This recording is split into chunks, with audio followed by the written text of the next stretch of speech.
Hi guys. So இது வந்து ஒரு அவேர்னஸ் வீடியோ. நம்ம வந்து நிறைய இடத்துக்கு வெளியில் போவோம், ஸ்கூல் போவோம், ஒர்க் போவோம், காலேஜ் போவோம். ஸோ நம்மளால் எங்கேயுமே வந்து பப்ளிக் டாய்லெட்ஸ் அப்படின்றத ஒரு அவாய்ட் பண்ணாத முடியாத ஒரு இஷ்யூவாக இருக்குது. ஸோ நம்ம எங்கன்னா வெளியில் போகிறோம், பப்ளிக் டாய்லெட் யூஸ் பண்ண முடியுமோ அந்த கிளன்லினஸை நம்ம கண்டிப்பாக பார்த்தே ஆகணும். எஸ்பெஷலி கேர்ள்ஸ் வந்து ரொம்ப அதிகமாக யூடிஐயால் இப்போ அஃபெக்ட் ஆகுறாங்க. இப்போ ஒரு வீட்டில் இருக்கோம், காமனாக நம்ம எல்லாருமே ஒரே ஒரு ரெஸ்ட் ரூமை தான் யூஸ் பண்ணுவோம். ஸோ மென்னெல்லாம் ஒழுங்காக க்ளீன் பண்ணலை அப்படின்னா அது டைரெக்டாக யார் அஃபெக்ட் ஆகுறாங்கன்னா அந்த வீட்டில் இருக்க பெண்கள் வந்து ரொம்ப ஈஸியாக அஃபெக்ட் ஆகுறாங்க.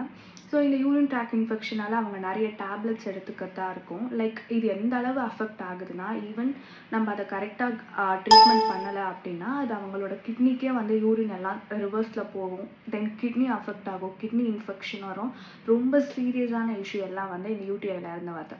ஸோ இதை சீக்கிரமாக அவாய்ட் பண்ணாமல் டாக்டர் கிட்ட கன்சல்ட் பண்ணுங்கள். ஸ்டே ஹைட்ரேட், நிறைய நிறைய நிறைய தண்ணி குடிங்க. அண்ட் ரொம்ப க்ளீனாக யூஸ் பண்ணுங்கள். வெளியில் போகிறத அவாய்ட் பண்ணுங்கள். அண்ட் எப்போவுமே நம்மளுக்கு யூரின் வரும்போது அதை கண்ட்ரோல் பண்ணாதுங்க. பிகாஸ் கண்ட்ரோல் பண்ணுறதுனால நம்ம பிளேடார் வந்து ரொம்ப வீங்கி போயிட்டு அஃபெக்ட் ஆகி கிட்னி அஃபெக்ட் ஆகும். ஸோ முடிஞ்ச அளவு ரொம்ப சேஃபாக எல்லாத்தையும் ஹேண்டில் பண்ணுங்கள். பிகாஸ் யூடிஐ பற்றி நிறைய பேர் யாருமே அவேர்னஸ் நான் பார்க்கல. நிறைய பேர் ஆனால் இன்னமும் அதை பற்றி கஷ்டப்பட்டு தான் இருக்காங்க. So be safe. பாய்.